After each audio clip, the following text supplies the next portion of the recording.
ಇವತ್ತು ತುಂಬ ರುಚಿಯಾಗಿರ್ತಕ್ಕಂಥ ಚಿಕನ್ ಫ್ರೈನ ಮಾಡೋಣ. ಚಿಕನ್ ಫ್ರೈ ತುಂಬಾ ಟೇಸ್ಟಿಯಾಗಿರುತ್ತೆ. ಚಪಾತಿಗೆ, ದೋಸೆಗೆ, ಅನ್ನಕ್ಕೆ ಕೂಡ ತುಂಬ ಚೆನ್ನಾಗಿರುತ್ತೆ.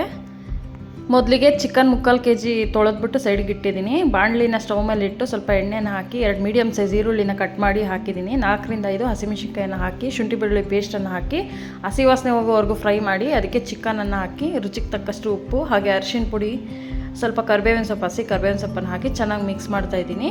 ಇದೆಲ್ಲ ಮಿಕ್ಸ್ ಆದ ನಂತರ ಸ್ವಲ್ಪ ಕೊತ್ತಂಬರಿ ಸೊಪ್ಪನ್ನು ಹಾಕಿ ಚೆನ್ನಾಗಿ ಮಿಕ್ಸ್ ಮಾಡಿ ಒಂದು ತಟ್ಟೆ ಮುಚ್ಚಿಟ್ಬಿಟ್ಟು ಒಂದು 20 ನಿಮಿಷ ಬೇಯಿಸ್ಬೇಕಾಗತ್ತೆ. ಮಧ್ಯದಲ್ಲಿ ಆಗಾಗ ತಟ್ಟೆ ತೆಗೆದು ತಿರುಗಿಸ್ಕೊಡ್ಬೇಕು, ಇಲ್ಲಾಂದರೆ ತಳ ಹಿಡ್ಕೊಂಬಿಡುತ್ತೆ. 20 ನಿಮಿಷ ಆದಮೇಲೆ ಚಿಕನ್ ಚೆನ್ನಾಗಿ ಬೆಂದಿರುತ್ತೆ ಸಾಫ್ಟಾಗಿ. ಇವಾಗ ಖಾರಕ್ಕೆ ತಕ್ಕಂಗೆ ಚಿಲ್ಲಿ ಪೌಡರು ಹಾಗೆ ಚಕ್ಕೆ ಲವಂಗ ಪೌಡ್ರು ಒಂದು 1/4 ಸ್ಪೂನಷ್ಟು ಹಾಕ್ತಾಯಿದ್ದೀನಿ. 2 ಸ್ಪೂನಷ್ಟು ಧನಿಯಾ ಪೌಡ್ರ್ ಹಾಕ್ತಾಯಿದ್ದೀನಿ. ಚೆನ್ನಾಗಿ ಮಿಕ್ಸ್ ಮಾಡಿ ಒಂದು ನೀರು ಬೇಕು ಅನಿಸಿದ್ರೆ ಹಾಕ್ಕೋಬೋದು. ನಾನು ಒಂದು ಅರ್ಧ ಗ್ಲಾಸಷ್ಟು ನೀರನ್ನು ಹಾಕ್ತಾಯಿದ್ದೀನಿ. ಚೆನ್ನಾಗಿ ಮಿಕ್ಸ್ ಮಾಡಿ ಒಂದು 5 ನಿಮಿಷ ಸಣ್ಣ ಉರಿಲಿ ಬೇಯಿಸ್ಕೊಳ್ಬೇಕು. ನೋಡಿ ಇವಾಗ ಎಣ್ಣೆ ಎಲ್ಲ ಬಿಟ್ಕೊಂಡ್ಬಂದಿದೆ. ಇವಾಗ ನಮ್ಮ ಚಿಕನ್ ರೆಡಿ ಆಯಿತು.